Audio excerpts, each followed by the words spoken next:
मैं मीरा, इस देश की बेटी। इस देश में बेटियों को कन्या कहा जाता है। उसे लक्ष्मी, सरस्वती, माँ दुर्गा के रूप में देखा जाता है और नवरात्रा के दिनों में तो साक्षात उसे घर घर में पूजा जाता है। फिर क्या हो गया कि आज वह अपने अस्तित्व की लड़ाई लड़ रही है। वह अपने जीवन की भीख मांग रही है।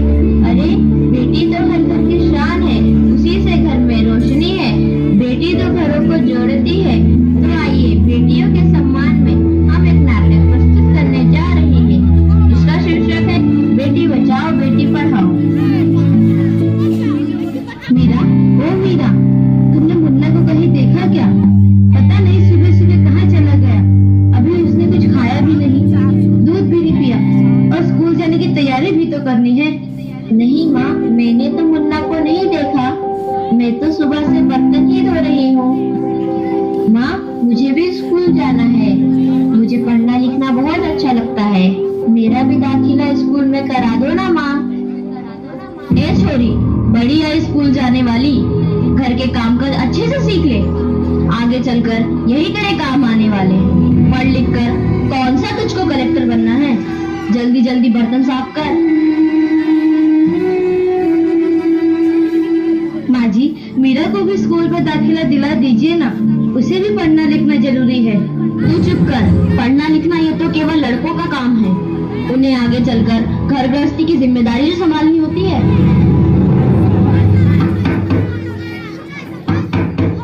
अरे क्या हो रहा है? कौन किसकी जवाबदारी संभाल रहा है? और हमारी मीरा बेटी क्यों रो रही है?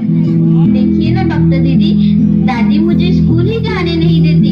कहती है तुझे पढ़ लिख कर क्या करना है, आगे चल के चूल्हा चौका ही तो संभालना है। अरे यह तो बहुत गलत बात है माँ जी। क्या आपको नहीं लगता कि हम बेटियां भी पढ़ लिख कर आगे बढ़े? आज समाज बहुत आगे बढ़ गया है माँ जी। आप किस दुनिया की बात कर रही हैं? हम 21वीं सदी में जी रहे हैं। मैं आज ही टीचर दीदी से बात कर मीरा का दाखिला स्कूल में कराती हूँ। और हाँ, मैं तो यहाँ इसीलिए आई थी कि मुन्ना को पोलियो ड्रॉप दिया कि नहीं।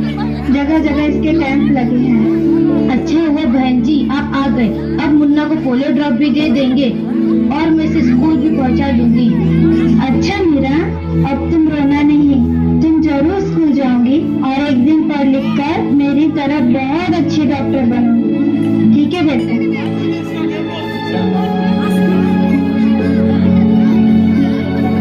बहू, जरा एक गिलास पानी तो लाना। अभी लाई बाबूजी। ये लीजिए बाबूजी। अरे ये देखो, अखबार में प्यारी बेटी के बारे में कितनी सुंदर कविता आई है। आओ मैं तुम्हें यह कविता पढ़कर सुनाता हूँ। कहती बेटी बाह पसार, मुझे चाहिए प्यार दुलार। बेटी की अनदेखी क्यों करता है निष्ठुर संसार। सोचो जरा हमारे बिन बसा सकोगे घर परिवार। गर्भ से लेकर यौवन तक मुझ पर लटक रही तलवार। मेरी व्यथा वेदना का अब हो स्थायी उपचार। जब माई जग में न होगी तो तुम जन्म किससे पाओगे। जब बहन न होगी घर आंगन में तो किससे रूठोगे, किसे मनाओगे। जब दादी नानी न होगी तो तुम्हें कहानी कौन सुनाएगा। जब कोई स्वप्न सुंदरी ही न होगी तो तुम किससे ब्याह रचाओगे।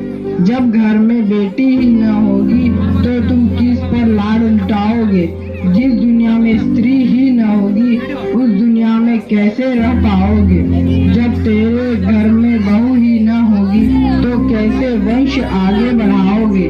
नारी के बिन जग सुना है, तुम ये बात कब समझ पाओगे। हाँ तो भाग्यवान, कैसी लगी यह कविता, है ना मजेदार? काहे की मजेदार कविता मुझे नहीं आई पसंद। अरे कोई घर में है क्या? आइए आइए टीचर दीदी, हम आप ही का इंतजार कर रहे थे। हाँ जरा मैं कुछ दिनों के लिए बाहर चले गए, इसलिए यहाँ नहीं आ पाए।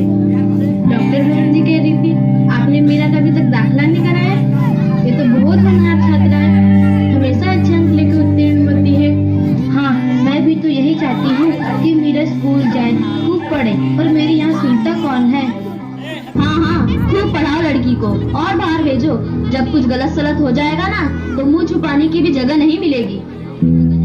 अरे माँ जी, आप कहाँ की बात कहाँ लेकर बैठ गए। मीरा को 10वीं तक तो पढ़ाई पूरी कर लेने दीजिए।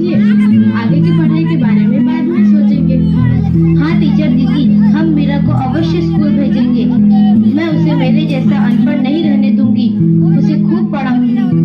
कल मीरा को तैयार रखना, मैं उसे लेने आऊंगी। क्यों दादाजी, सही कहा ना मैंने? हाँ हाँ बेटा, बिल्कुल सही कहा। मैं तो कब से कह रहा हूँ कि मीरा को भी स्कूल जाने दो। प्रणाम दादाजी।